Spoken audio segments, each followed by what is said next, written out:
영상을 보시는 여러분들은 저와 다르게 유행을 하는 인싸일 수도 있는 거잖아요. 저는 아싸인데.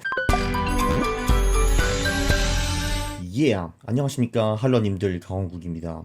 사회적 차익 거래로 연복리 68%. 이건 도대체 무슨 말일까요?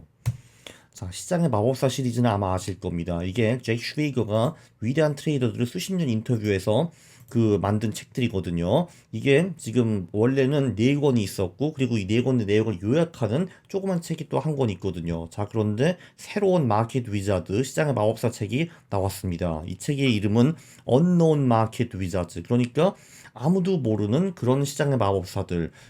여기 보면 The best traders you have never heard of. 그러니까 네가 한 번도 들어보지 못한 그런 위대한 트레이더들, 소위 개미 투자자들을 말하는 겁니다. 자, 이 책이 2020년에 나왔거든요. 그러니까 현대 미국 슈퍼 개미들은 어떻게 투자를 하는가, 굉장히 흥미롭게 저는 이 책을 읽었습니다. 그래서 오늘의 주인공은 크리스 카밀로라는 사람인데, 이 양반은 14년 만에 8.3만 불을 2,100만 불로 만들었다라고 합니다. 8.3만 불이면은 한 1억 정도 되는 돈이고, 2,100만 불은 지금 한 230억, 240억 정도 되는 돈이잖아요. 오호. 그래서 복리 68%입니다. 14년 동안에 이 돈을 이렇게 만들었으니까요. 놀라운 건 이 사람은 기본적 분석을 하지 않습니다. 가치 투자를 하지 않고 기술적 분석도 하지 않는다라고 합니다. 차트를 보는 것도 아니고 모멘텀 투자를 하는 것도 아니고. 자, 그럼 이 양반은 도대체 어떻게 했길래 복리 68%를 벌었을까? 한번 보시죠.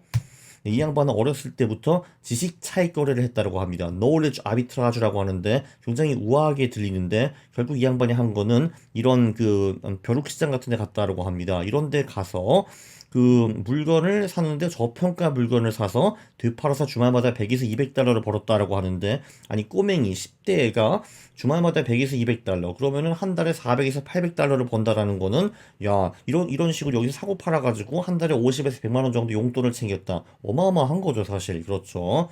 이런 거는 주로 아줌마들이 많이 하는데, 아줌마들은 가구, 옷, 도자기, 골동품은 잘 아는데 남자 아이템, 그러니까 시계라든지 모델 기차 세트 이런 거 잘 모르니까 굉장히 싸게 팔았다라고 합니다. 그러면 카밀로는 가가지고 그런 거를 사서 비싸게 되팔고 이런 거를 했다라고 하는데요. 이렇게 생활에서 투자 아이템 개발에 눈뜨게 되고, 나중에 피터 린치의 책을 읽게 돼가지고 이 책에서 많은 거를 배웠다라고 합니다. 참고로 이거는 강왕국의 처음 주식책이기도 한데, 저도 이 책을 감명 깊게는 읽었으나 이렇게 투자하지는 않고 있습니다. 왜 그런지 한번 보시죠.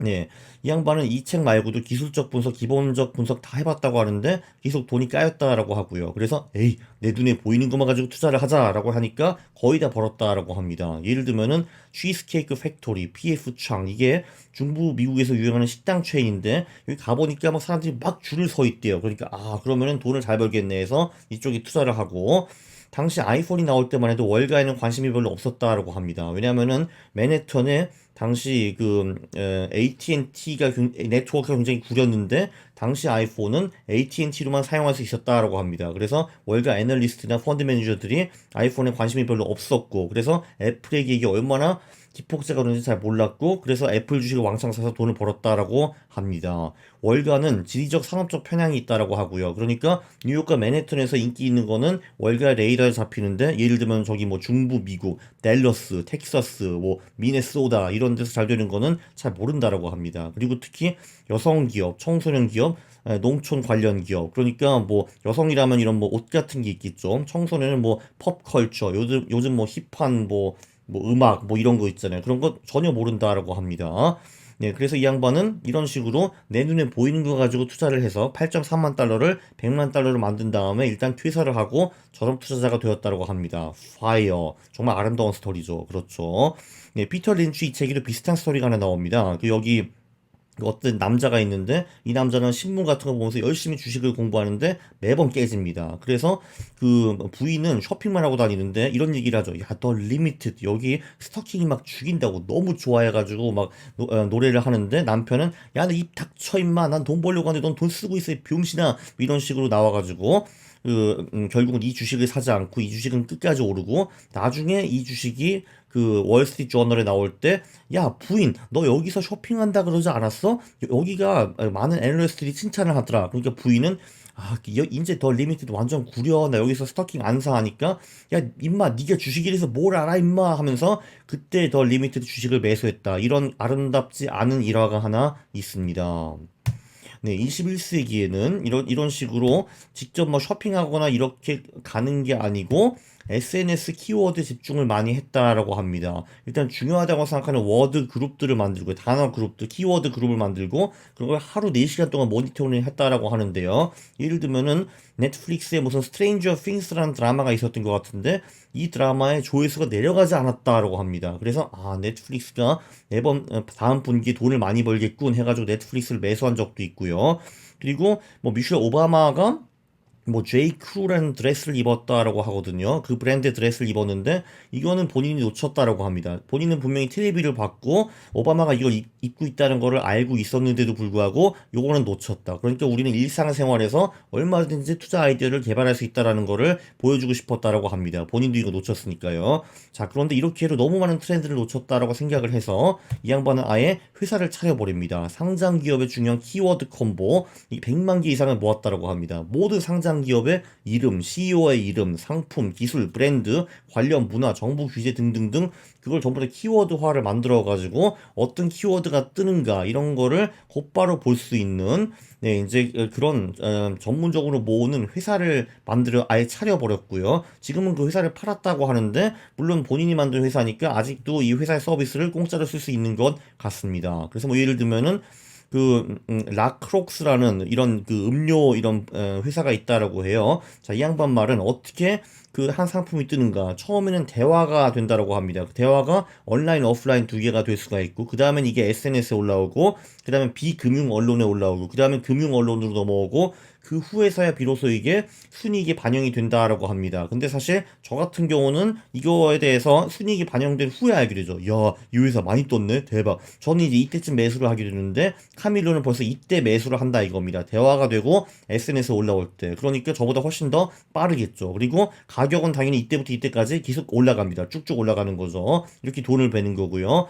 예, 반대로 취포틀레라는 그 외 그 멕시칸 음식을 파는 그 체인이 있지 않습니까? 미국에. 저도 독일에서 몇 번 먹어봤거든요. 그런데 쉬포트레 런치 이 키워드 서치가 확 줄어버렸다라고 합니다. 아니나 다를까 이 양반이 공매도한 후에 이 쉬포트레 순이익이 작살났다고 합니다. 그래 내가 먹어보니까 맛대가리도 없고 양도 적더라. 그래 쉬포트레 안 되는 거야 안 되는 거. 그렇죠.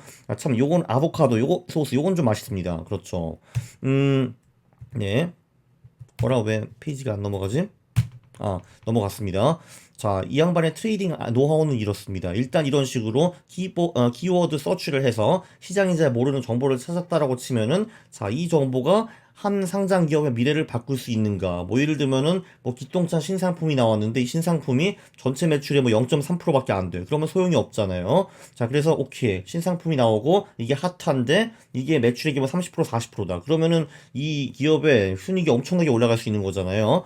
그리고 이제 이게 투자자들이 아는 정보인가 이런 거를 서칭한다고 합니다. 언론 같은 걸 찾아보겠죠. 이 투자자들이 아는지 모르는지 이게 잘 모르는 정보라고 하면은 그 내가 일단 이걸 매수를 하고 매도할 때까지 어떤 뭐 이상한 외부 요소 같은 게 있는가 예를 들면은 뭐 관련 소송이 있다든지 경영진이 변경이 됐다든지 신상품이 나온다든지 이런 거를 좀 분석을 한다고 하고 하자가 없다라고 하면은 그냥 정보 불균형이 존재한다라고 본인은 가정을 한다라고 합니다. 그러면은 가치 평가 이런 거 하나도 안 하고 차트 안 보고 가격 같은 것도 안 보고 일단 무조건 들어간다라고 합니다. 왜냐면은 내가 아는 이 정보가 주가에 반영되지 않았다라고 생각을 하는 거거든요. 그때 주식을 살 때도 있고 옵션을 살 때도 있다라고 합니다. 그리고 이 정보가 금융가에 알려졌다. 그러면 이 양반은 무조건 팔고 나간다라고 합니다. 돈을 벌었든 못 벌었든. 왜냐하면은 더 이상 내가 정보 우위가 없다라고 생각을 하는 거니까요. 정보 우위가 없이 언론에 나왔으면은 사람들이 다 아는 정보이기 때문에 나는 털고 나간다. 우리는 보통 반대로 하잖아요. 언론에 나온 걸 보고 야 이거 괜찮은 것 같다. 이거 사자. 이런 식으로 하는데 이 양반은 언론 뜨는 즉각 나가버린다라고 합니다. 이게 지금 이런 정보들은 애널리스트들이 발굴할 때도 있고 언론에 나올 때도 있고 기업이 자체적으로 막 홍보를 할 때도 있고요. 그래서 이런 식으로 월가에서 이 정보가 알려졌다라고 하면 이 양반은 나간다고 합니다. 네, 피터 렌치 2.0이라고 볼 수도 있죠. 자, 이런 투자 방법이 미국에서 통하는데 한국에서는 안 될 이유가 없다라고 저는 생각을 하거든요. 참고로 저는 못합니다. 저는 물건, 상품, 유행 이런 데 관심이 하나도 없거든요. 뉴스도 안 보잖아요, 저는. 그런데 이렇게 일상생활에서 투자를 개발하는 자세는 매우 좋다라고 봅니다. 혹시 지금 영상을 보시는 여러분들은 저와 다르게 유행을 하는 인싸일 수도 있는 거잖아요. 저는 아싸인데 혹시 아니면 그게 아니면 여러분 근처에 쇼핑 구단들이 있는지, 보통 여자분들이 쇼핑들을 좀 잘 하시잖아요. 그래서 혹시 그런 분들을 알고 계시는지, 또는 네이버나 구글 서치 같은 걸 통해서 뭐 100만 개 키워드가 없어도 어느 정도는 키워드 개발이 가능할 것 같아요. 그래서 요즘 폭발하는 키워드, 그게 뭐가 있는가, 이런 식으로 아이템과 기업을 찾아볼 수 있을 것 같고요. 그래서 뭔가 찾았다라고 하면은 조금 전에 카밀로의 분석 방법, 이러니까 이게 잘 알려져 있는가 아닌가 찾아보고 일단 들어간 다음에 이게 그 언론에 대대적으로 알려지면 그때 이제 나가는 이런 식으로 투자를 할 수 있을 것 같습니다. 네, 제가 보기에는 이 영상 굉장히 유익했거든요. 우리가 사실 이런 식으로 투자를 할 수 있다는 게 굉장히 신선했습니다. 자, 동의하시면 구독을 눌러주시고 좋아요를 누르는 겁니다. 싫어를 누르시면 제가 매우 싫어합니다. 감사합니다.